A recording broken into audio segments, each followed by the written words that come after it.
Hello and welcome to Tech24. I'm Rebecca Bowring. Coming up in this edition, France has a new president, so how will François Hollande change the country's technology scene? We look at what a socialist government might mean for entrepreneurs, the web, production and the digital economy.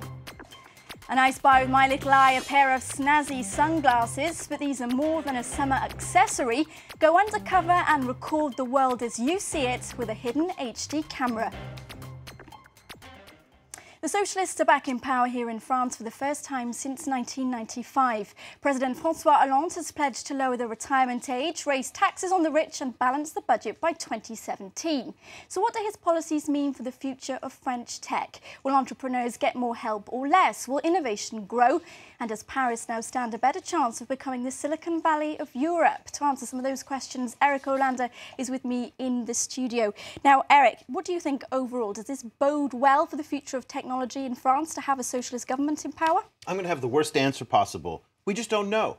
I mean, 2007 on Sarkozy's campaign, he came to power saying that he was going to make it easier for people to open businesses, reduce the bureaucracy and the paperwork, and even cut taxes. He did start this program called the Auto Entrepreneur Program, which made it easier for freelancers to work. But at the end of the day, what we've seen here in this campaign was that François Hollande did not make wealth creation a big part of his campaign. He talked about raising taxes on certain parts of the wealthy. He talked about hiring teachers, but we didn't see a strong technology play here. And so at the end of the day, it's hard for us to know what he's going to do because this doesn't seem to be also a man who is very tech savvy. Now, what do we know about a politician? We know that Obama went to the White House gripping with his hands that BlackBerry.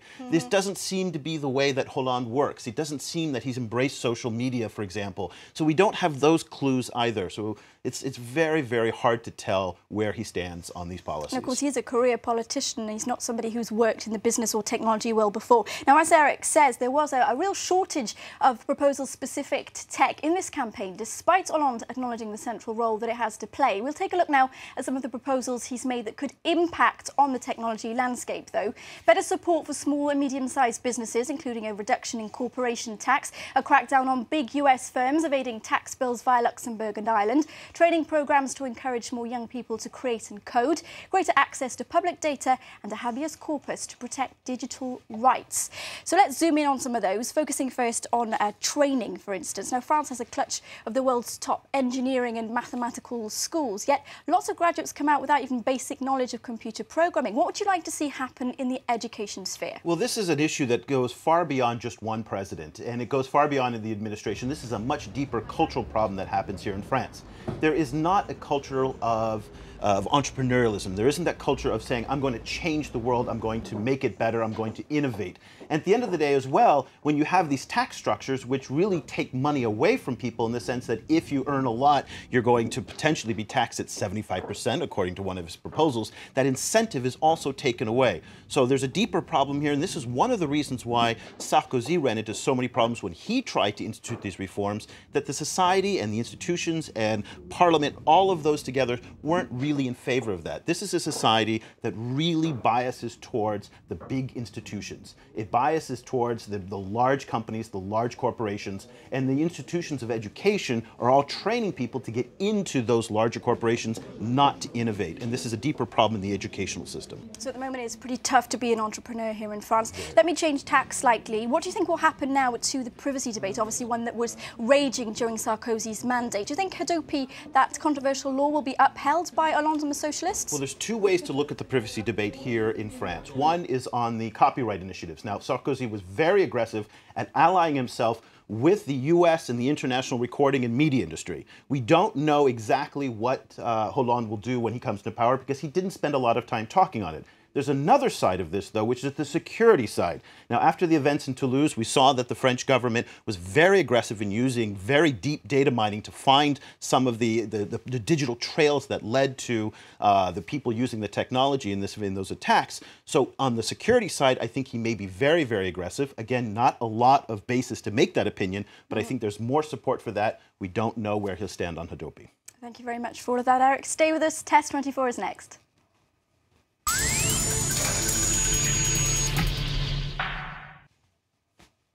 Our gadget this week will suit budding James Bonds or Mata Hari's down to the ground. They're a pair of innocuous-looking sunglasses that conceal an HD camera, something wannabe spies have been lusting after since the 1960s, Eric. Wannabe spies? These are just great-looking little eyeglasses here. This is not just for spies, it's for, well, these are not the most... The sporty types, the sporty I'd say. type. You go skiing in them.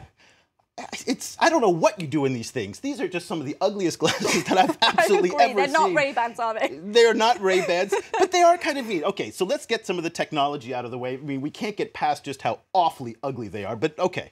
The technology side of it, it comes with this nice little recorder.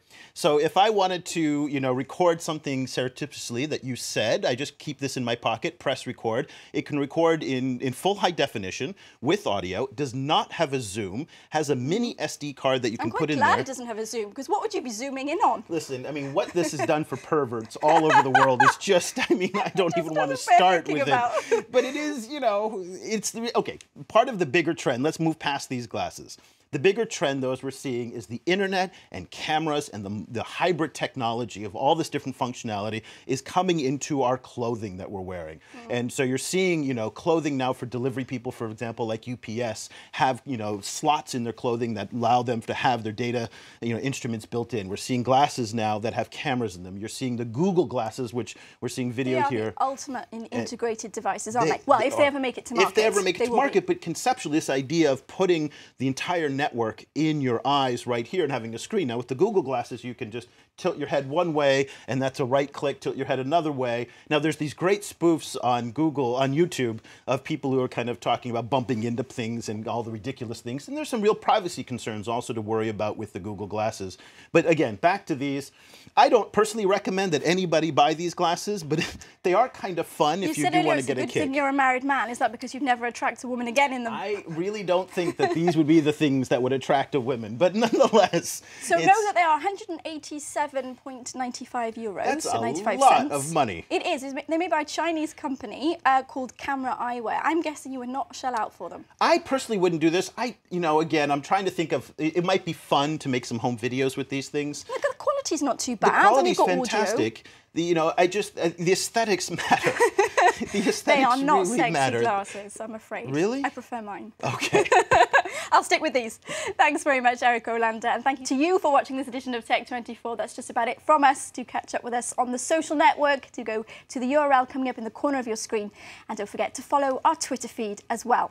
Now, we end this week with a cautionary tale. Do you think that you can drive while texting? Well, one driving school in Belgium decided to teach their learners a real lesson by forcing them to try. Here's what happened. Nous rentrerons en retard ce soir. Et attention que je corrige les fautes après, hein. Regarde comment tu m'écris, Nicole. Oula. Oh, c'est impossible. Je suis de retour ce soir. Arrête!